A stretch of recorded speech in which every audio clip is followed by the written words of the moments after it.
This is KM Wyland, and you're listening to the 407th episode of the Helping Writers Become Authors podcast. In recent podcasts, I've been sharing some personal things about the ups and downs of my writing journey. Two things have really jumped out at me as a result. One is just amazement over the tremendous size of the response I've received to these episodes and posts. So many kind people have reached out with stories and encouragement of their own, which just reaffirms to me how amazing the writing community is. I have interacted with tens of thousands of people over the years, and by far, the bulk of you are amazing individuals. You inspire me to be better, kinder, braver, and more compassionate every day I am in contact with you. The second realization was that overwhelmingly, we all tend to feel alone in our struggles. Many of the emails I've been receiving have been from people who were grateful to learn that their own feelings and struggles weren't unusual. So we are definitely not alone. We are all on this amazing journey together with more amazing people than we can imagine. And I'm very grateful to be a part of it with you. And now I hope you enjoyed this week's podcast, The Great Novel Writing Checklist. I adore lists. They bring order to the chaos of my brain and allow me to rest in the knowledge that even if I don't remember everything I have to do, the list remembers. This is why I'm going to share with you my ultimate novel writing checklist, and just in the nick of time for NaNoWriMo too. But first, a caveat. Great as checklists are, a novel is not built upon lists alone. As we talked about in last week's episode on formulaic story structure, too great a reliance on lists can sap the organic energy right out of your writing. However, there is, without question, a time and a place for novel writing checklists, beat sheets, and other formulae. A recent discussion with Aviva in the comments on the post that went with the episode, The Only Good Reason to Write, gave me the opportunity to talk about the important progression from a reliance on lists to a mastery of it. Aviva originally wrote, "Oddly, I feel myself torn between feeling extremely grateful for having found the rules of storytelling versus feeling strangled by them. There was freedom in ignorance when I would write for hours, losing myself in painting pictures with my prose, delighting in clever exchanges between characters, or making myself cry with a deeply poignant scene. But nowadays I don't seem to trust my instincts at all anymore, so I'm stopping before I even start. On those rare, wonderful days when I get so lost in my literary world that I finally start falling in love with writing again, I'll wake up and discover the whole scene has to be scrapped because I need an inciting event or pinch point scene more." Katie, have you ever experienced the same struggle, and how can I retain all the structure I've learned without it spoiling my ability to write freely and joyfully? To which I responded, I believe we have to come to a place of harmonizing conscious and subconscious, logic and creativity. We have to learn how to balance them so we can optimize both. It's a tricky balance sometimes, but you just have to keep working at it. Don't overthink things.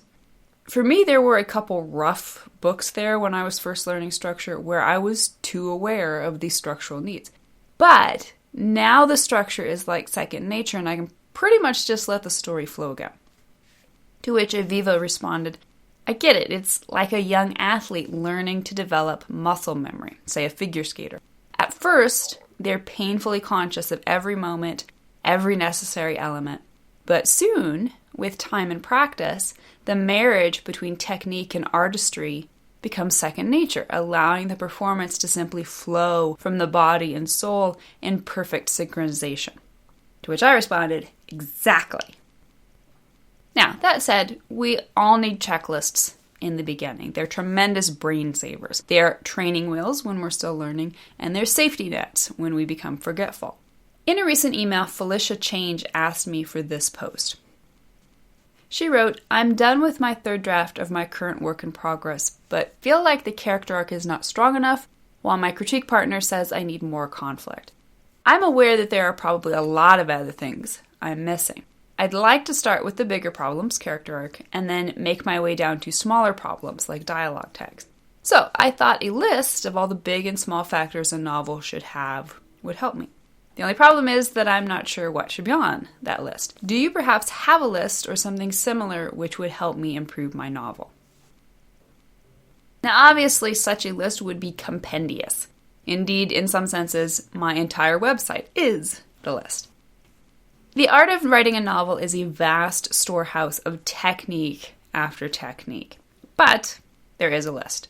Today I want to offer a fast novel writing checklist of the 5 most important elements in any successful novel. And in a few weeks, we'll also talk about the smaller things you need to be aware of in writing and revising.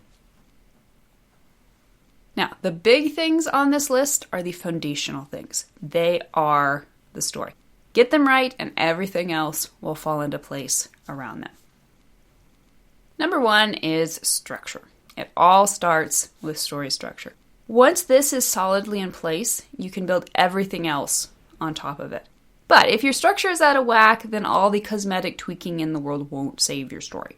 To make sure your structure is doing what it needs to do, check the following off your list.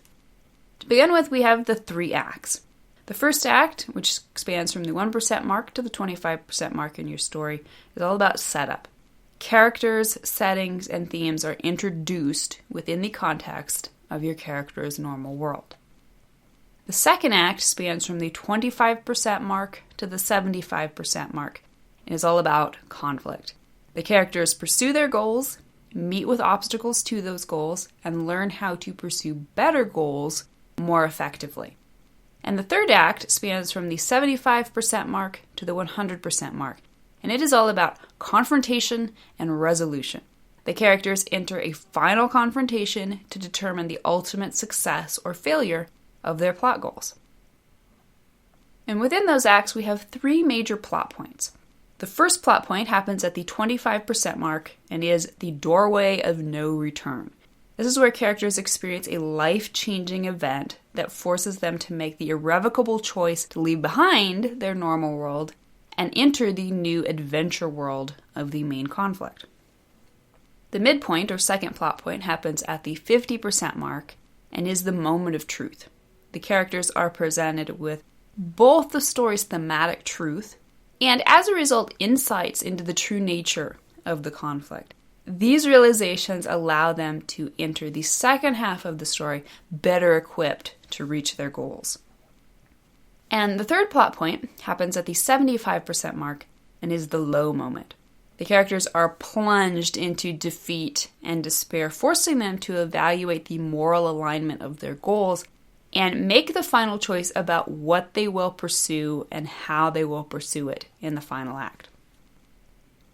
You also have 2 pinch points. The first pinch point happens at the 37% mark and is all about new clues. The power of the antagonistic force to threaten the character's goals is emphasized, but the characters also gain new insights into the true nature of the conflict, setting up the moment of truth at the midpoint, which will then allow the characters to begin taking more active control of the conflict. And the second pinch point at the 62% mark is an emphasis of stakes. Again, the antagonistic force flexes its muscles and in reaction to the character's pursuit of their goals. As foreshadowing for the low moment at the third plot point, the stakes are emphasized by showing how much the characters have to lose. And then you have 2 important turning points that are neither plot points or pinch points. And they are the inciting event at the 12% mark, which is the call to adventure. The characters are first introduced to the conflict that will officially kick off the first plot point. They will start out by either rejecting the call to adventure or having someone else reject it on their behalf. And then there's the climax, which begins at the 88% mark and is the final confrontation in which the characters move forward into their final pursuit of their goals, their final conflict with the antagonistic force, and the ultimate confrontation that will decide their success or failure in gaining their plot goals. And then the whole thing is capped with a solid beginning and ending. The hook happens at the 1% mark, and it's the first domino of the plot that kicks it off in a way that balances introductions of the character, setting, and theme against the requirements of hooking readers with interesting situations. And that is bookended by the resolution at the 98% mark. The final moments in your story bookend the beginning, offer commentary on the decisive moments in the climax, and create a sense of continuity as characters continue with their lives after the story. Number 2 on our checklist is character arc. Character arc and story structure are closely linked. Build one and you're automatically building the other. Once you have a solid understanding of story structure, you can use it to help you create a character arc that is pertinent to your story at every juncture.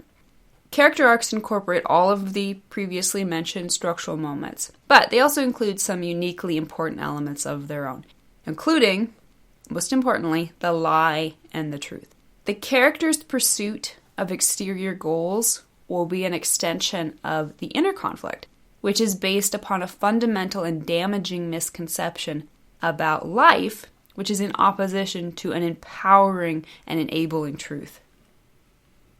And then we have the thing the character wants and the thing the character needs. The character's want and need are extensions of the lie and truth. The character's lie drives him to want something wrong or for the wrong reasons. What he needs is always a manifestation of the truth. And finally, the ghost. The ghost, or wound, is something in the character's backstory that haunts him and motivates his belief in the lie. Number 3 on our checklist is theme. Just as character arc flows out of structure, theme flows out of character arc. As you develop your primary character arc, and particularly its lie and truth, you will be discovering your theme. There are 3 things to remember about theme. It needs to be linked to plot. Theme must directly emanate from your character's actions in the plot. The choices they are making in pursuing their goals must ask the questions that create the plot. If the two are not linked, the story will not work on an emotional level. The second thing you need to think about is your theme's message. Your theme will be a universal statement about how the world works. It will be applicable to any story, indeed to life itself. But the way your own specific story handles and demonstrates that truth will create its message. And the two are not the same thing. And finally, you also need to think about your theme's complex moral argument. Good themes are complicated. They should not be black and white statements about good or bad. Instead, seek to create complex and honest moral arguments in which you authentically and compassionately examine both sides of the dilemma. Number 4 on our checklist is setting. Good settings are characters unto themselves. They are so integral to the story that to remove them would change the entire narrative. As such, they should be chosen conscientiously right from the beginning of crafting the story. So here are 3 angles to consider. Number 1, catalyst. The most important factor in choosing and using a setting is making certain that it matters to the plot. How does it set up the conflict? How does it then contribute to the conflict by turning the plot? Number 2, backstory. In choosing your setting, examine its history. By using the continuing ramifications of past events and motivations in your story, you'll create a greater sense of verisimilitude and deepen readers' suspension of disbelief. So don't just tell a story about an isolated moment in time.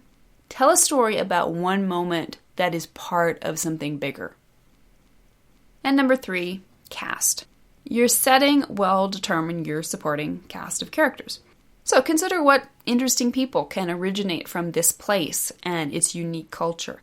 How can these particular people influence your story in pertinent and organic ways? And finally, number 5 on our checklist is point of view. Don't forget to consider your story's narrative. The character or characters you choose to tell this story will influence every single word you write. So you need to think about the narrator or narrators. Your story may be told by one narrator or many. Usually fewer POVs are better, since greater numbers of POV can easily fragment your narrative and demonstrate a lack of authorial control. Most of the time, the protagonist and or main character, if they're different people, will be the primary narrator. If you're uncertain which character to choose, determine which character is A, present for most of the action, and B, has the most at stake within the main conflict. You also need to consider the distance of your narrative. Once you know which character will narrate the story, you must decide how deep or distant you want the narrative to be. Deep narratives delve into the character's mind in order to create the impression that every word is coming from her mind. Distant narratives pull back farther and simply observe the character's actions, acting more like a movie camera rather than a mind reader. You need to consider the narrative's tense. You must also determine what tense you will tell your story in. Past, which is I walked, or present, which is I walk. Past is the standard since it creates a grounded and easily comprehensible approach to events. Present is most often used in literary stories and YA in order to create a more immediate and often airy kind of a feel to the narrative. And finally, you have to consider your narrative's voice. Last, but absolutely not least, is the question of how your narrative will sound. This will largely depend on the characters you have chosen as narrators. What are their personalities? What is their vocabulary? Your goal is to create a realistic narrative that injects as much personality and momentum into the prose as possible. Every one of the items on this novel writing checklist will impact every single page in your story. Whether you're outlining, drafting, or revising, use this checklist to make sure you've got all the story's most important pieces firmly in place. Keep at it long enough, and they will all become second nature. Thank you for listening to the Wordplay Podcast. To read a transcript of this episode, you can visit my website at helpingwritersbecomeauthors.com. And be sure to check back again next week.